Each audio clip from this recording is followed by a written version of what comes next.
Welcome to another midweek lesson from Grace Christian Assembly. We are currently studying the book of Genesis. So open your Bible and join us as we dig into the Word. Now, here's our teacher, Jim McClarty.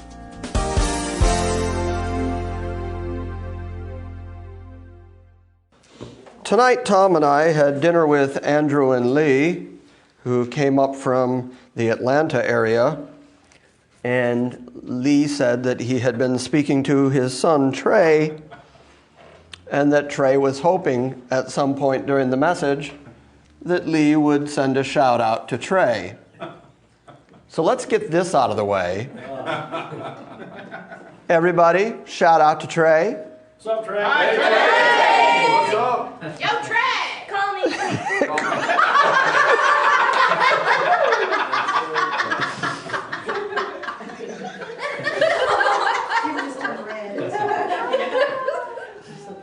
I have no explanation for that. It's so genetic. That's what it is. I know. That's what it is. That's why I can't get upset. You can just see the genetics at work.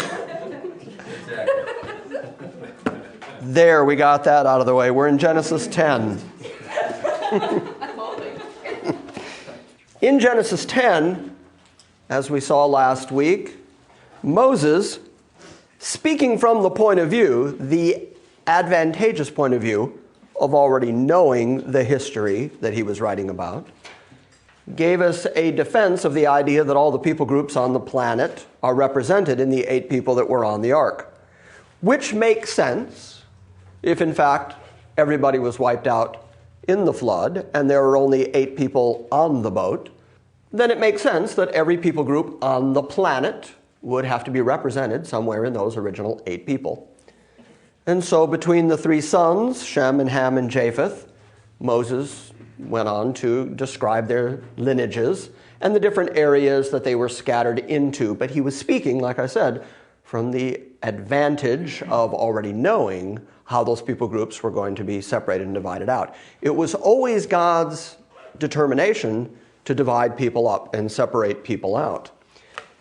In chapter 10, verse 25, we read past it last week. Tonight, we're going to use it as a jumping off point. Chapter 10, verse 25 says, "And unto Eber were born 2 sons. The name of one was Peleg." Now, you'll notice that most of the names that are mentioned in this chapter, there's no description of what the name means or why it's significant. But in the case of Peleg, he actually takes the time to say, "The name of one was Peleg, for in his days was the earth divided." And so it was God's intention, even in naming these children, to point out, and Moses picks it up and points it out, that it was God's determination to divide people up. And that is why the Tower of Babel story follows right on the heels of the lineages of Shem and Ham and Japheth. The two cannot be disconnected, despite the fact that there's a big 11 right in the middle of the story, which gives us the impression that a new idea is starting, that a new chapter has begun, and that we're supposed to read it as some kind of separate idea. But in Moses' original writing, he went right from verse 32, "These are the families of the sons of Noah after their generations in their nations, and by these were the nations divided in the earth after the flood." And, see the next word? He's continuing in chapter 11, verse 1, to explain how it is that the nations were divided on the earth. It was always God's intention to divide nations on the earth. Look back at verse 8 of chapter 10. "And Cush," that name later becomes the area we now know as Ethiopia.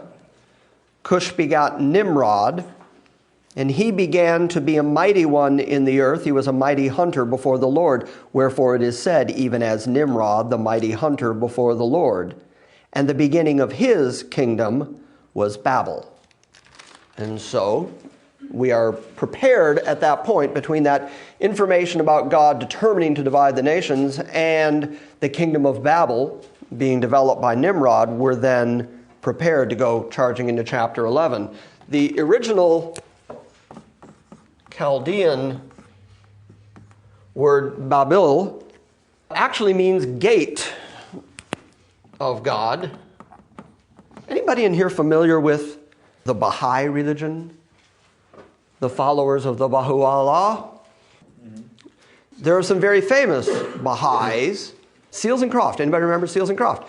Diamond Girl, sing it, Lee. Sure do. Yeah, see, I knew he would. Seals and Croft, Baha'i folks. And in their concerts, they would hand out Baha'i literature. I used to record up at Dawnbreaker Studios, which was their studio. And so I was inundated with Baha'i material by their entire group. And they said, well, if you're a Christian, then you want to know the whole story of Christianity. You want to know the completion of Christianity, which would take you to the Baha'u'llah, which means the glory of God. You hear the name Allah right in there, right? The Baha'u'llah in the 18th century, well, 1800s, 19th century, was supposedly the reincarnation, the next carnation of Christ, except that he lived the majority of his life in prison in Persia. Not exactly the way Christ is predicted to come back as Lord of Lords and King of Kings.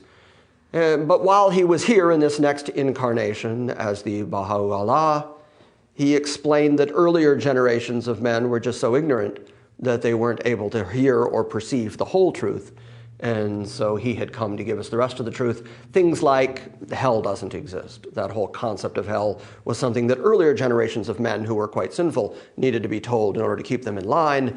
But now, as we have progressed and grown spiritually, we have reached that point of spiritual maturity and development where we can be told the truth that hell was just a whipping rod that God used before to keep people in line. Well, anyway, the point of bringing up the Baha'i faith is that there was a predecessor, a John the Baptist type predecessor to the Baha'u'llah, and if you read the history of Baha'i, you'll read a lot about the Bab, and it's B-A-B, just like this. He is the gate. He was the one who came to say that the Baha'u'llah was coming. I just always found it humorous that in the Baha'i religion, the guy who paved the way was Bob. I mean, that's just humorous. I can't help it. Gate. So the original name for Babel is gate of God, or entranceway into God. Later, as the word moved through the Hebrew and it became the form we're familiar with now, Babel, which sounds like, when it's pronounced, a Hebrew word written in English letters here that actually means confusion. And so it is the place where God confused the people by confusing their languages for the purpose of spreading people out all over the planet. As long as people were all of one language and basically one mind, they could all cooperate as a group. The problem is, whenever human beings all cooperate as a group, they don't generally do good things. And as we've seen so far, ever since the fall, all the imaginations of man's heart is only continuously evil. We don't see people after the fall doing progressively better things. We don't see God approving of them on grander and grander levels. Instead, what we see is this progressive downhill slide until God says, well, that's it, I'll just kill everybody. Keeps 8 alive, starts again, but because these are, after all, the sons of Adam, they start right downhill again, and the descendants of Ham through Canaan are cursed right away. And so it's not like you see progressive goodness. So all of mankind is now in this area that is today Iraq, basically, which is why Iraq is often referred to as the cradle of civilization. This is the first place that cultures, societies develop. Now, one of the things that archaeologists, Careful. you could see it in my eyes, couldn't you? One of the things that has fascinated archaeologists for years is that certain things about human culture are really genuinely inexplicable, in that things like language, for instance, written language, doesn't have years and years of progressive development. We don't find very early forms of writing that only had 2 letters, and then eventually 3. Hey, now we're getting some words going. Instead, language appears on the stage of history in very complex forms, amazingly complex forms. And of course, in the Bible, no sooner does God create Adam than he begins conversing with him, starts communicating with him, unlike he does any other creature he makes. God did not make kangaroos and have a conversation, but he made Adam and right away begins communicating with him through language. Culture, societal culture, the mores that make up cooperative living, One of the most fascinating parts of human development, and one of the things that the Darwinists just cannot explain, is why or how humans developed culture, because historically we find all this evidence of very complete, complex cultures, but you don't find beginnings, you don't find development, you just find culture. And that's much more like the way the Bible describes it, that whether it was God giving language to men, or whether it was, as we read several weeks ago, this hybrid of very intelligent, eternal, fallen beings cohabiting with women and then teaching them great amounts of knowledge they would otherwise have never had contact with. We can understand the world from a biblical standpoint much easier than the archaeologist or the people who believe in Darwinism can understand the world. We can see the hand of a maker. We can see the hand of a creator and say, well, yes, there it is again. We see more evidence yet again of a creator in ways that the Darwinists just can't explain. We have an explanation for it, which is that there is wisdom behind the creation itself, and that wisdom was able to infuse similar wisdom right into creatures, so that man could be created and then communicate, have that capacity for communication fully developed. Well, then that same God is fully capable, I said all that to say this, that same God is very capable of taking that ability he has given to human beings, the ability to communicate and use language, and use that as a tool to separate people, divide people, and create people groups according to his own design. This is the same God, by the way, who shows up in the beginning of the book of Acts on the day of Pentecost and utilizes language. And Peter speaks, and all these people from all these different areas and regions all hear in their own language, in their own tongue. So God has always been in control of language and has demonstrated again and again that language is a godly characteristic. It's something that God does. God communicates. God wants to communicate with his creatures. God wants to communicate with people, and so he gave us the method, the mode to do that. He gave us language. But he controls language and he divides language. He makes us understand language. Some people have the ability to speak several languages. I don't. I am dramatically monolinguistic. I mean, I speak one language, and other people walk around with 7, 8 languages going on in their head. Well, that's a gift. That's an ability God gave them, and language is a tool that God uses to communicate with us. This is why, by the way, since I talk about Christianity so often as being a revealed religion, what I mean by that is there are folks who think that if they sit on the seashore and watch the waves roll in or hug a tree long enough, that they are going to commune with nature and godliness to a degree where they can learn to appreciate God through his creation. And that's all fine. It's nice to appreciate pretty things, but you can't learn anything really important about God unless it is communicated to you. Faith comes by hearing. And hearing by the word of God. This is the way that God determined, of the infinite choices I suppose he had. I'm sure that he could have just done telekinetic communication if he had chosen to, but he decided that communication via language was the tool and the method he was going to use to produce faith in people. And so he gave people a capacity he simply didn't give any other creature, the ability to communicate in languages that God uses. And so he's going to use that same godlike capacity, that same characteristic, to control language to divide human beings. And he's going to divide human beings on purpose, because ever since Peleg was named, it was God's determination to divide. So it's easy to read the Tower of Babel story and get the impression that God was forced to react to people because people did bad things and built a tower, and God said, oh, well, that's it, I'm fed up with this, I think I'll divide their languages. The reason that Peleg is mentioned in there is because it was God's determination he was going to divide the nations. The Tower of Babel is one of those great moments where God enters into the evil will of human beings and in his own compatible way manages to work his good and his will anyway. And so chapter 11, verse 1, and the whole earth was of one language and of one speech. And it came to pass, as they journeyed from the east, that they found a plain in the land of Shinar, and they dwelt there. We're talking about Mesopotamia. We're talking about what came to be known as Babylonia, Babylon, modern-day Iraq. And they said one to the other, "Go to, let us make brick and burn them thoroughly." The reason Moses would point that out is that we know from archaeology that up until a certain point, structures were made with just stone. They were finding stone, hewing stone. This is the first passage where we hear that they actually said, let's make brick. Let's actually design blocks of stone that we can use to make structures, buildings, walls, things that are really secure.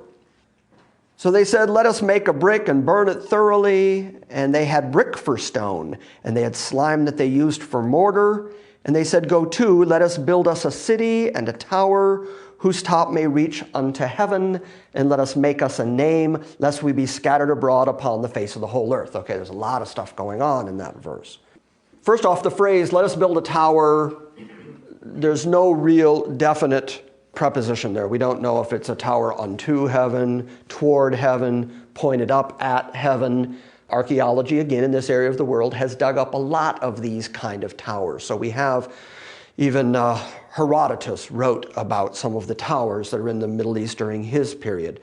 And they're really more like, when we think tower, we think like the Leaning Tower of Pisa or something, a round tower that stands up. But this was more like a multiple leveled, multiple tiered, almost pyramid shaped thing. And they almost all that have been uncovered in the Middle East and in the area of Iraq, the old Mesopotamian towers, all had at the top of them some kind of dwelling for a god. They would have an idol inside it, and so it was a small temple at the very top of these towers.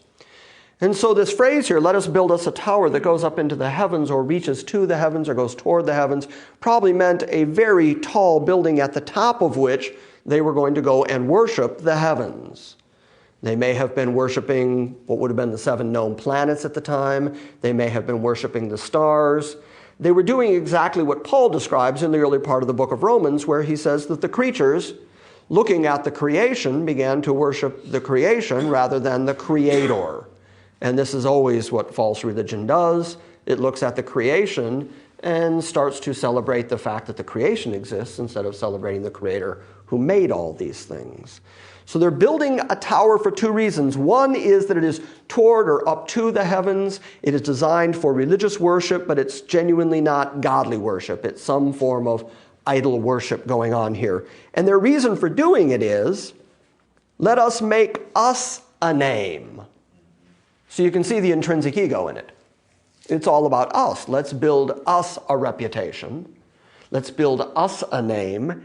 And look at the last thing they said, so that we're not scattered abroad on the face of the earth. This was all about unifying.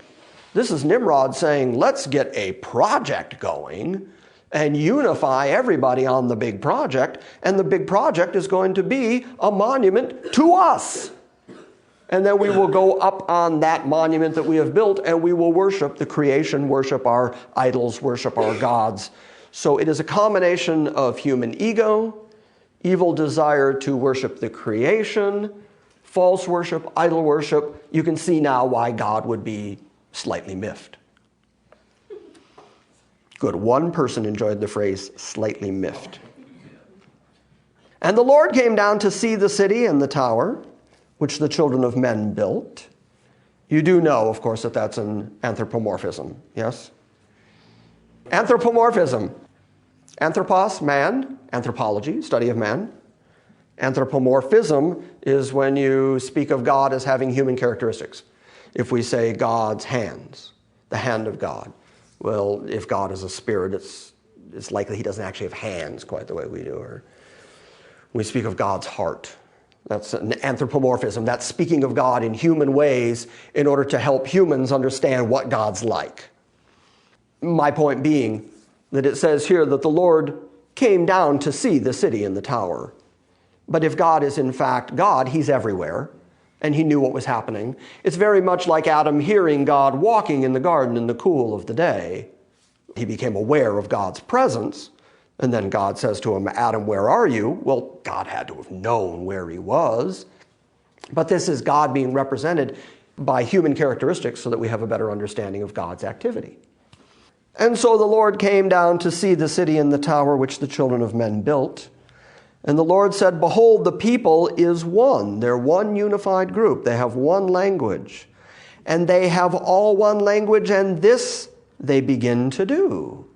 They get together as a group. They all speak one language, and what do? Go chase after other gods and build a monument to themselves. By the way, has anything really changed in human beings? Very little has changed in all this time, has it? Most people who get the least little bit of religion in them feel it is necessary to raise money to build a monument, usually to themselves, and then put their name on it, right? The Jimmy Swaggart University. That exists. Pardon me? The Trump Tower. What a good example. Yes, we build monuments to ourselves. That's just sort of human nature. The Lord said, the people are all one, they have one language, and this they begin to do, and now nothing will be restrained from them, which they have imagined to do, because everything that anybody could imagine, they could tell other people about, and they could all communicate, and they would all agree as a group, which means since these human beings were all wicked and base and depraved, and every intention of their heart was only wickedness, then of course they're going to communicate that to each other, and they're all going to participate, power in numbers. And next thing you know, every evil thing they could think of, they would do. This was God's concern. And so nothing will be restrained from them which they have imagined to do. Go to, let us go down, and there we will confound their language, that they may not understand. It's just awful. That they may not understand one another's speech. If there's any word in that sentence you shouldn't mispronounce, it's understand. The irony is thick. Yes, ma'am? When they say us, is he speaking of like the Holy Trinity? Or, I don't know what he's... From the beginning of the book of Genesis, God is spoken of in the plural. Let us make man in our image. Okay. The word Elohim is a plural word. El, the name of God that you see so frequently, even here, babel. El is the name for God. Jesus on the cross, Eli, Eli, my God, why have you forsaken me? But Elohim is a plural word. And so, yes, from the very beginning of the book of Genesis, you see plurality to God. He speaks of himself in the plural. And so when you see in Genesis 1, in the beginning, God, Elohim, did these things and said, let us make man in our image. And then you start the Gospel of John. In the beginning was the Word, and the Word was with God, and the Word was God, and the Word became flesh and dwelt among us. You now understand what that plurality was, that the Word, the Logos, the speaking agency of God, the Son, was always with God the Father. And so John tells us that what happened in Genesis 1, when God spoke and things were, that it was actually Christ that was the speaking agency. And there was nothing made that was not made without him, all that language. And so, yes, that was the long answer to your question. The short answer is yes. But the long answer was God speaks of himself in the plural throughout Genesis as an indication that the Trinity is actively at work. Yeah. Good question. Thank you. No problem. Others, by the way, have brought me chocolate as a form of thanks. I just thought I'd point that out. Go to, let us go down, and there confound their language, that they may not understand one another's speech. So the Lord scattered them abroad from there upon the face of all the earth, and they left off the building of the city. So you can see God's intention at work. Ever since he made Adam and Eve, and he said, be fruitful, multiply, populate the earth. It was always his intention that mankind was going to genuinely subdue the earth, that there would be human beings all over the earth. And as long as they spoke one language and had one culture and one determination, a common mind and a common project to work on, they were all going to stay right there in the Middle East. And so God entered into their evil intention and their evil work and used it for his good and his purposes and scattered folks all over the planet. Therefore is the name of it called Babel, and there we're using the term for confusion, because the Lord did there confound or confuse the languages of all the earth. And from thence did the Lord scatter them abroad upon the face of all the earth. And that's the whole of the story. To me, I would have liked it if Moses had taken the time to tell us more about that. This is a cataclysmic event in human history and development. This is the moment at which multiple languages appeared on the planet. I'd like to know more about it. Did people walk around speaking the language they spoke until they found others that spoke the language? Or did he take little clusters of people and give them all one language, and then they discovered they were... I want to know more about what happened there, but he doesn't tell us. He just keeps moving because, as I've said, the early part of Genesis moves really, really fast because Moses has a destination in mind. And so he tells us about the first several hundred, if not 1,000 years of human activity on planet Earth. And he says, God made some people, and they fell, and I don't have time to tell you much about that. They were wicked, and they developed, and then one killed the other. So God put him out, and there were some others, and there was a flood, and they died. And then there were some others, and Shem, Ham, Japheth, there's a curse, and then languages. And then finally he gets to the middle of chapter 11, and the whole book of Genesis, you're going to see it. The language up until now has been just rapid fire. Moses has just been saying, this happened, this happened, this happened, this happened. Just giving us this brief overview, this like bird's eye view, flying over in a plane real quickly. Look, there goes human history. Bam, bam, bam, bam. And then in the middle of chapter 11, Genesis now is just going to open up.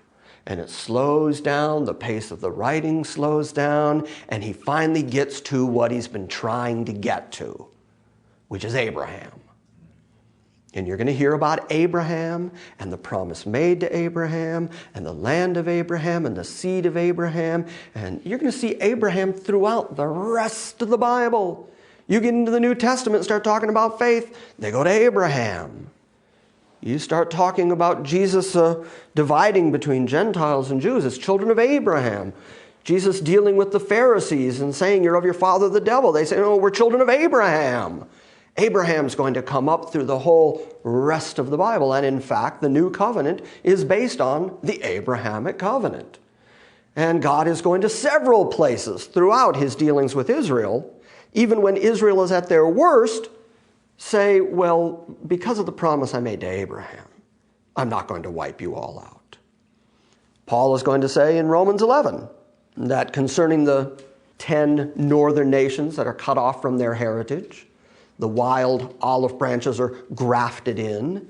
And he says he's going to graft those natural branches in. And then he says, as concerning the gospel, they are enemies for your sakes, you Gentiles, so that you could be grafted in. It's touching the gospel. They are enemies. But as touching the election, they are beloved for the Father's sake. Right back to Abraham. And so Abraham is a key essential ingredient in understanding the Bible. If you don't get Abraham right, if you don't get the Abrahamic covenant right, if you don't get that right, you can't understand the whole rest of the history and development of biblical theology. So guess what we'll be talking about a lot for the next few weeks? Abraham. There's going to be a lot of Abraham and a lot of the Abrahamic covenant, the basis of all seedology. Now, there was a hand up a moment ago. Yes, ma'am. I was going to ask about, makes a point of repeating face of all the earth. Is this at what point we'll see the rise of world culture?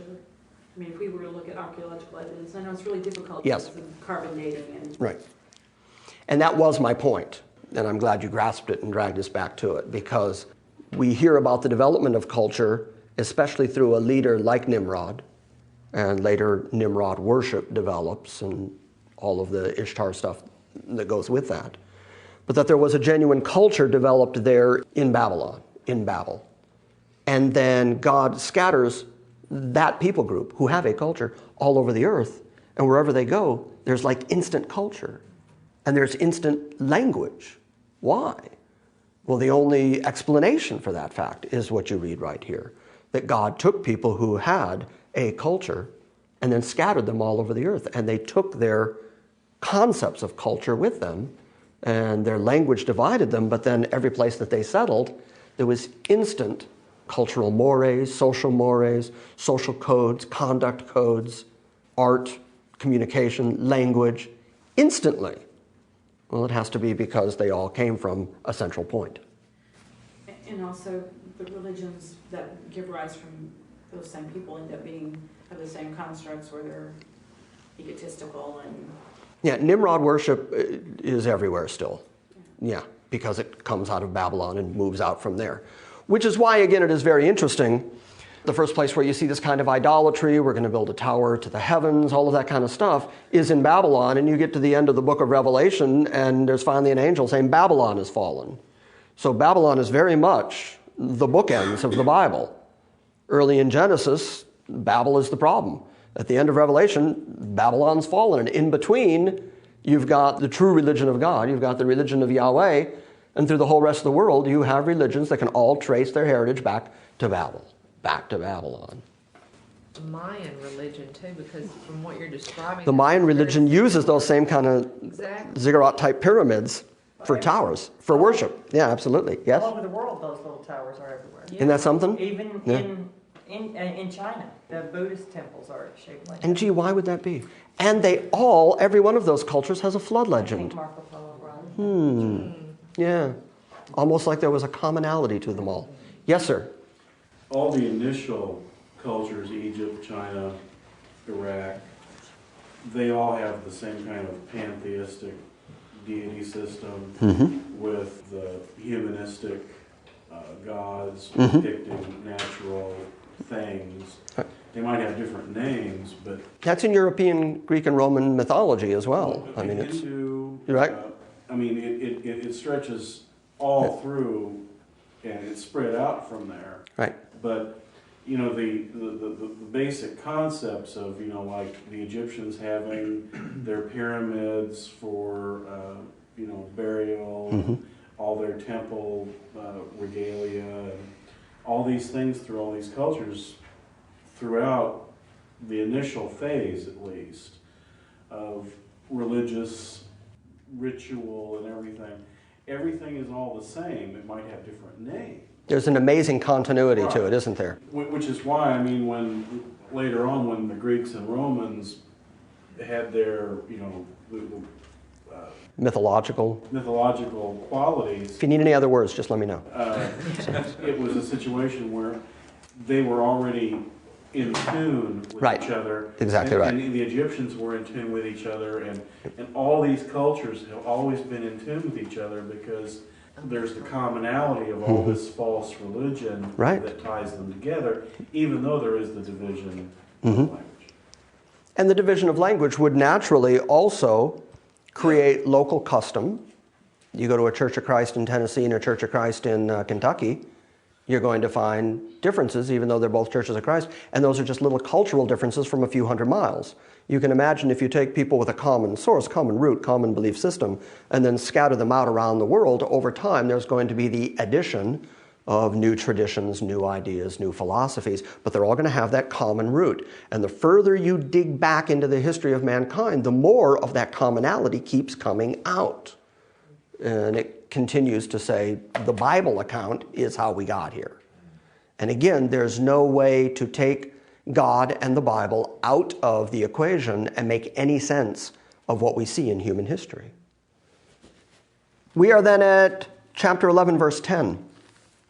And these are the generations of Shem. This is very important. He's already told us once about the generations of Shem.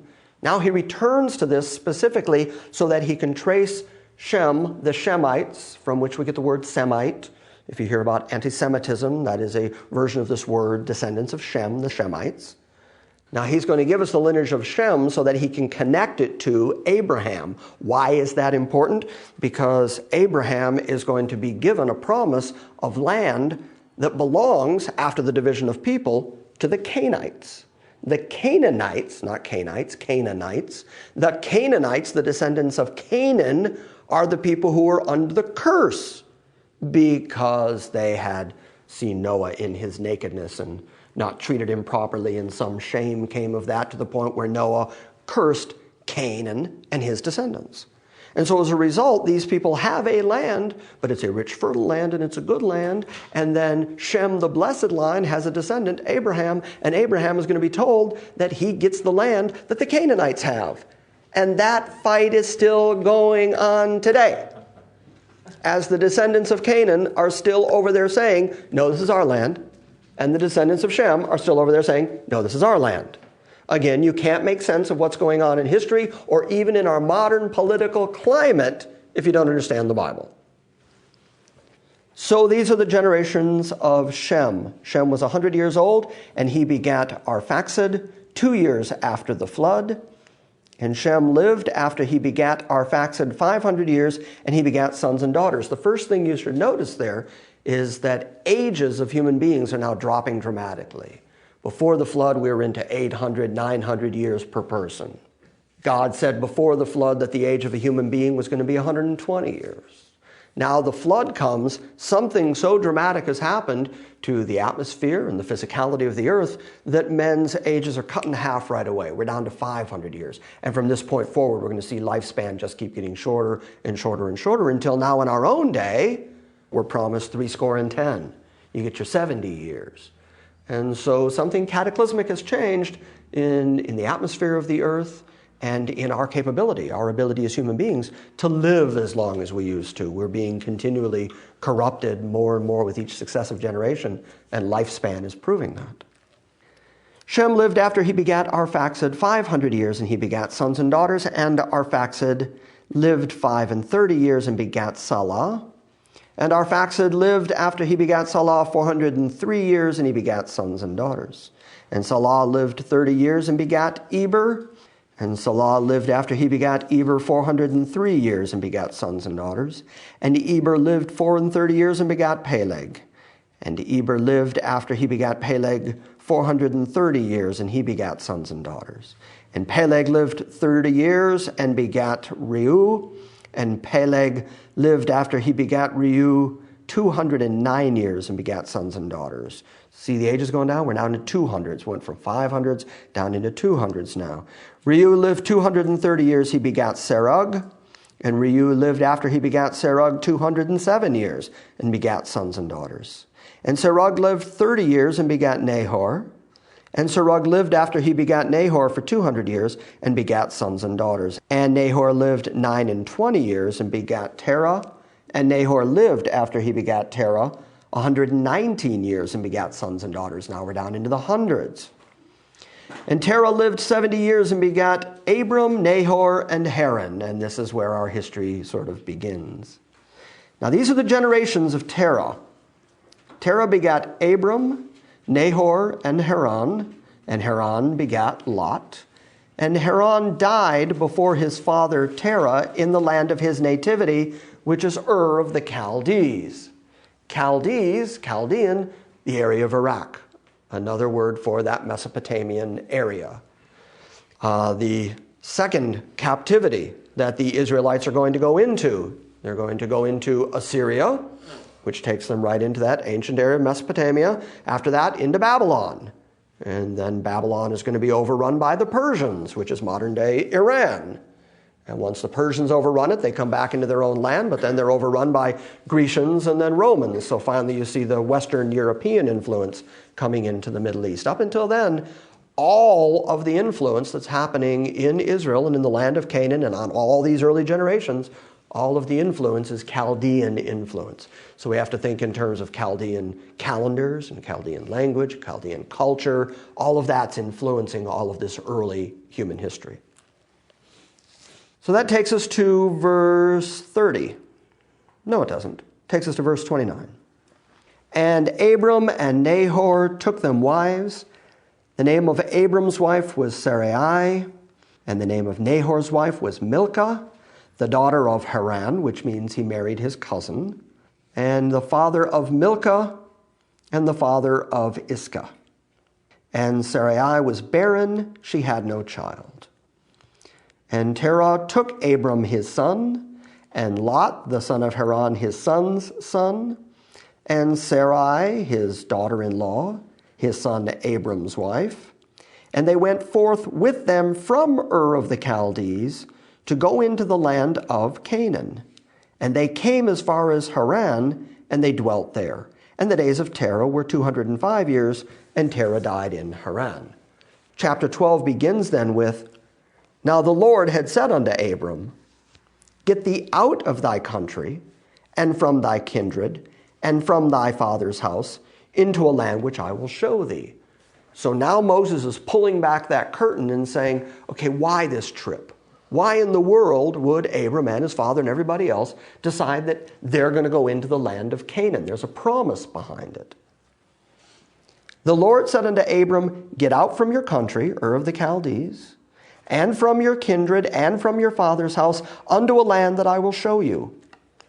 Chapter 12, verse 2, underline it in your Bible if you haven't already. Put an asterisk by it, put a big star on it, highlight it in yellow. Do something, because this is the first promise that begins to constitute the Abrahamic covenant.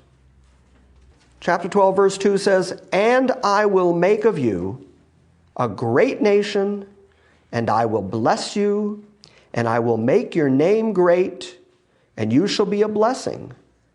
And I will bless them that bless you, I will curse him that curses you, and in you shall all the families of the earth be blessed. The first telling of what's going to constitute the Abrahamic covenant. Now those promises are going to be repeated several times over the course of the next couple of chapters. And then they're going to be repeated verbatim to his son, Isaac. And then they're going to be repeated verbatim unto Jacob, whose name is going to be changed to Israel.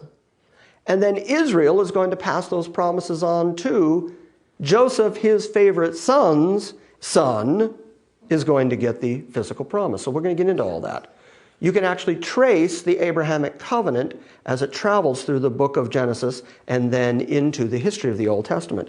And this is that word that I've used so frequently, and the title of a book I'll probably never actually sit down and write, but I'm determined to if I ever get a moment to breathe. Is seedology. We have to understand this idea of seed. God has promised now that through Abraham's seed, through his lineage, through his descendants, all the families of the earth are going to be blessed. That's quite a promise. Especially if you're talking about a guy in Ur of the Chaldees, who the extra-biblical books have told us his father was an idol maker for a living. And so it's not like Abram was a God-fearer or even a seeker-sensitive guy. It's not like he was out there looking for God. It's not like he wanted God to accept him. He didn't make any kind of decision for Christ. He didn't do anything of a religious nature other than wrong things. Worshiping idols, chasing after false gods, making them, building false idols. And yet, God says to Abram, of all the people on planet Earth, he says to Abram, from you, I am going to make a great people. And through your seed, I'm going to bless all the families of the earth. And you read nothing in any part of the Bible anywhere that says, and he did it because Abram was such a good guy. At least in Noah's case, it said Noah was upright. And at least in the case of Enoch, he walked and talked with God. It was not because God took him. In Abram's case, you find none of that. All you find is that God came to Abram and said, you're mine.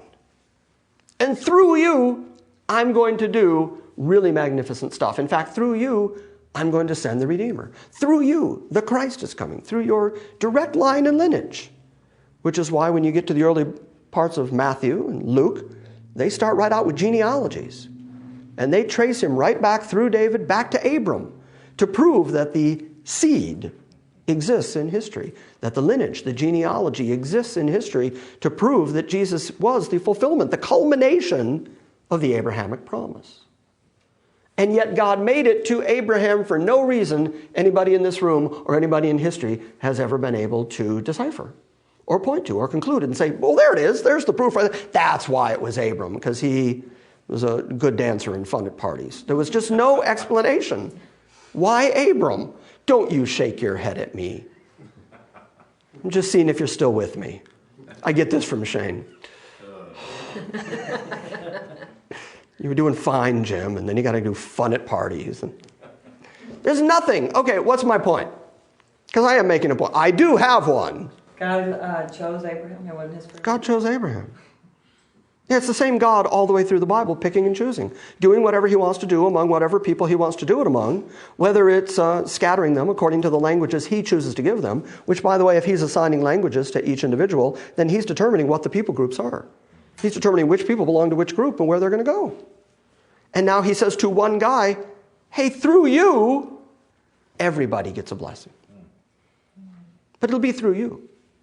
Now, there is a very physical aspect to this promise, and there is a very spiritual aspect to this promise. Both of those aspects are true and genuine. And this is where there's a lot of confusion where the Abrahamic covenant is concerned. The physical aspect of this covenant is, I'm going to give you the land of Canaan.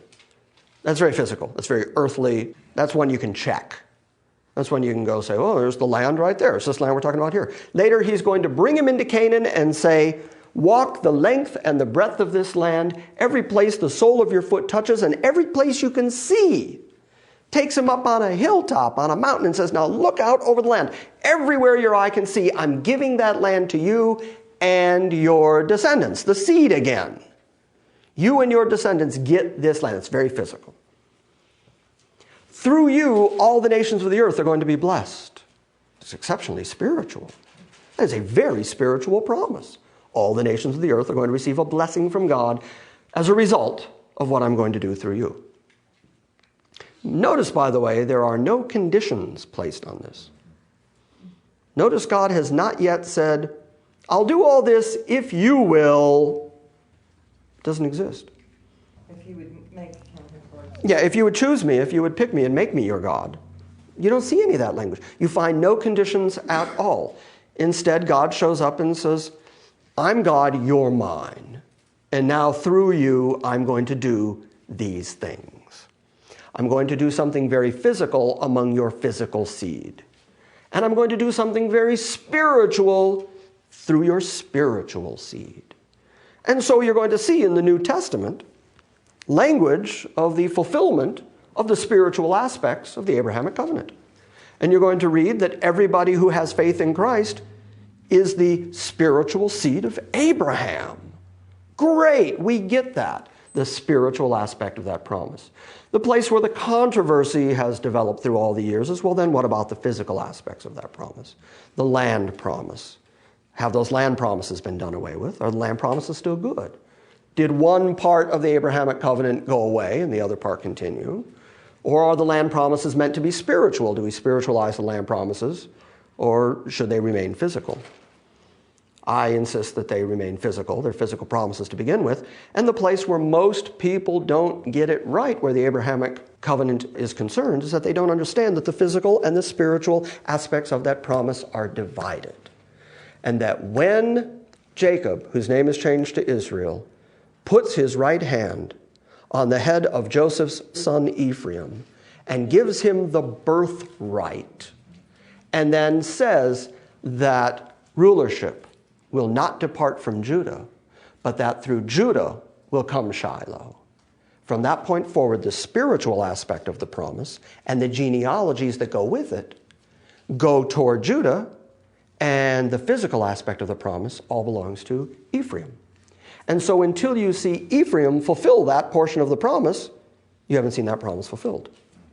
Which means, by the way, that to this very day, when we see Jews, historic Jews, returning to Israel, oftentimes the sensationalists get very excited and write books and sell lots of them that say, Jews are coming to Israel, it's the fulfillment of the Abrahamic promise. I'm one of the guys over on the sideline going, no, it's not. No, settle down. Don't read that book. Because until the descendants of the northern kingdom, the Ephraimites, are returned to that land, you can't say the promise has been fulfilled. That promise is simply not fulfilled in any genuine way until the northern tribes return.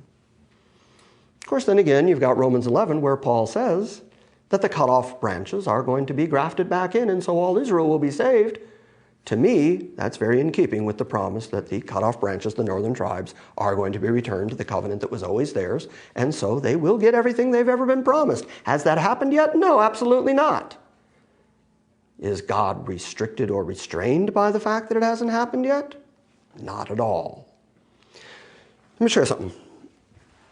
Turn to 1 Chronicles chapter 5. Let me biblically prove what I just said to you.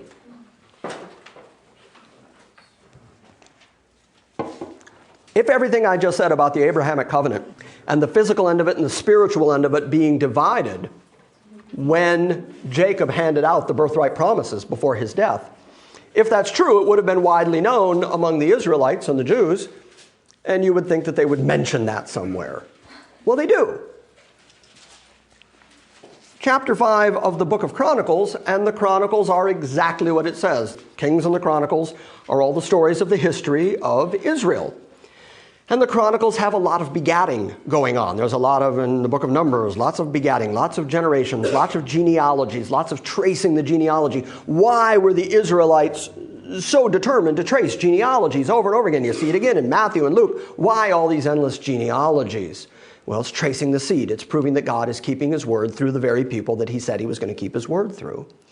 So chapter 5 of 1 Chronicles says, "Now the sons of Reuben, the firstborn of Israel," Jacob, who has his name changed to Israel, has 12 sons. Those 12 sons become the 12 progenitors of the 12 tribes of Israel. Reuben is the firstborn. Reuben should get the birthright. He is the firstborn. And so the sons of Reuben should get the land inheritance, the wealth of their father, all the physical promises. Now the sons of Reuben, the firstborn of Israel, for he was the firstborn, but for as much as he defiled his father's bed, his birthright was given unto the sons of Joseph, the son of Israel. So the sons of Joseph have the birthright, which is the land inheritance, which is the physical inheritance. Everything that the dad owned on earth. Birthright now goes to Ephraim, who got his right hand placed on his head. We'll read all that coming up. But look, the birthright was given unto the sons of Joseph, the son of Israel, and the genealogy is not to be reckoned after the birthright. Did you follow that? That means the seed. The following of the seed that's leading to the spiritual promise is no longer going to follow the birthright promise. The birthright promise has gone off into Ephraim, off into the northern kingdoms. But the genealogy leading to the seed is not going to be reckoned after the birthright. Instead, verse 2, "For Judah prevailed above his brethren, and of him came the chief ruler." But the birthright was Joseph's. And you're going to read about that as we continue through the book of Genesis, that that's precisely what happened when Israel was ready to die. And he hands out these promises and he predicts what's going to become of his 12 sons.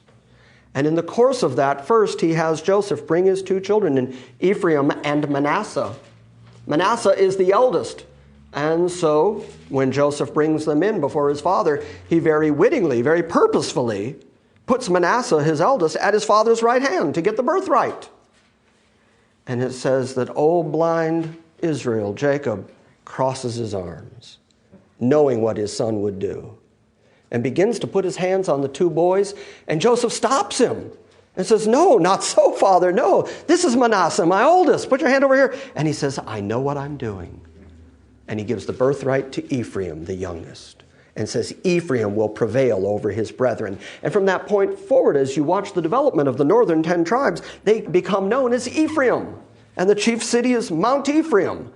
Israel, collectively, the northern tribe, travel under the name Ephraim because that is their chief tribe. So Ephraim, the northern tribes, have the birthright promise.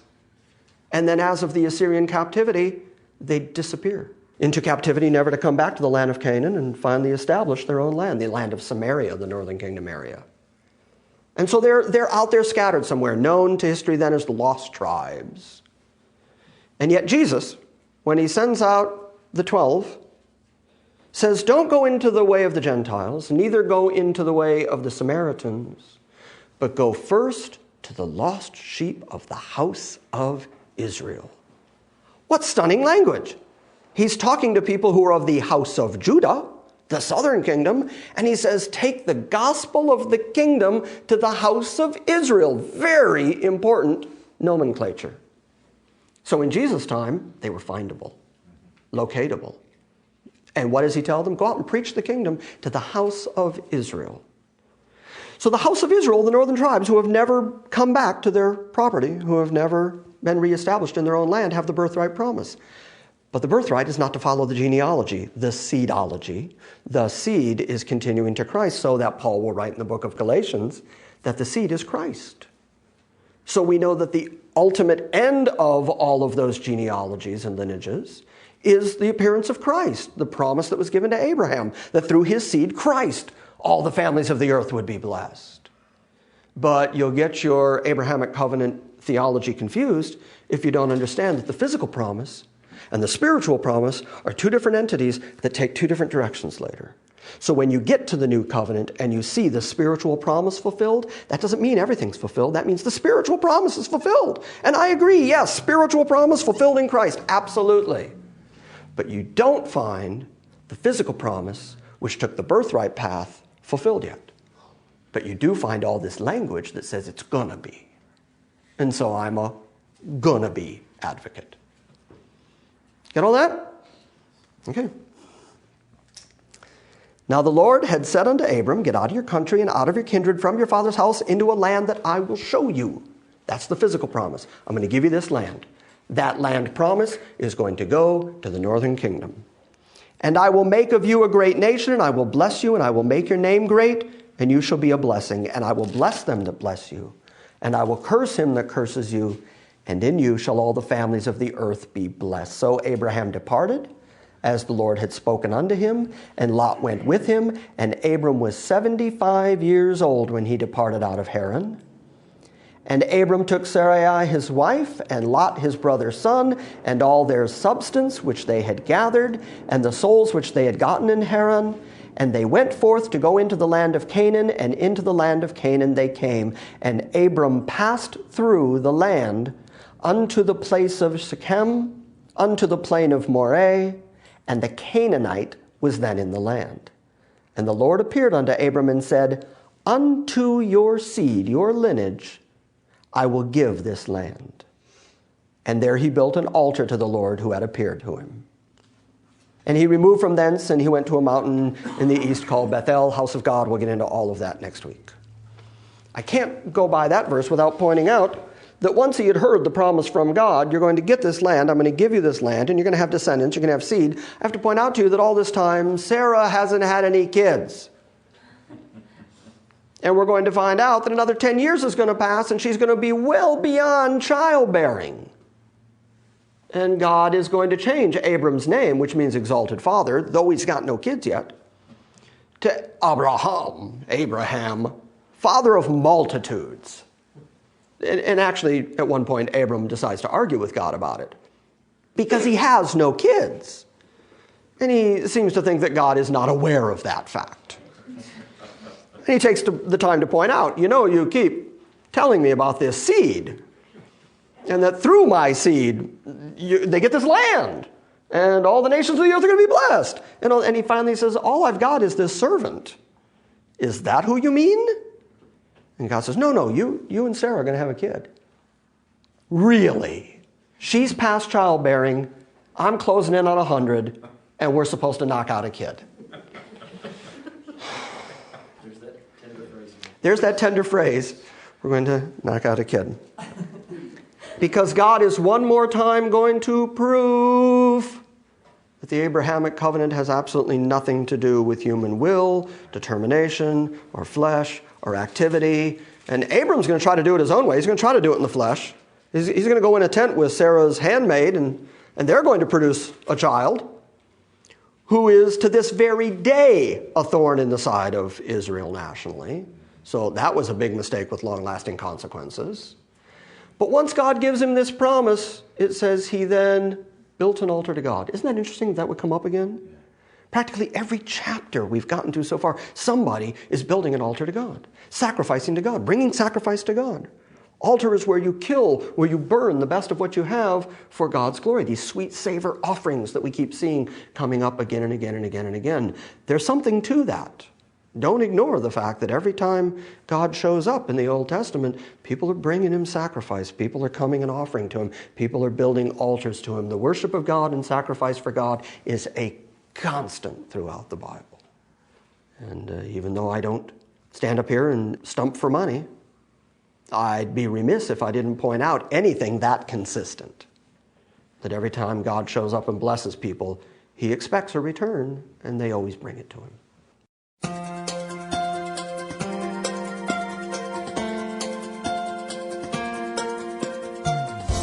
Thank you for joining us for this week's lesson. If you would like more information about Grace Christian Assembly or the teaching of God's sovereign grace, please visit us on the World Wide Web at salvationbygrace.org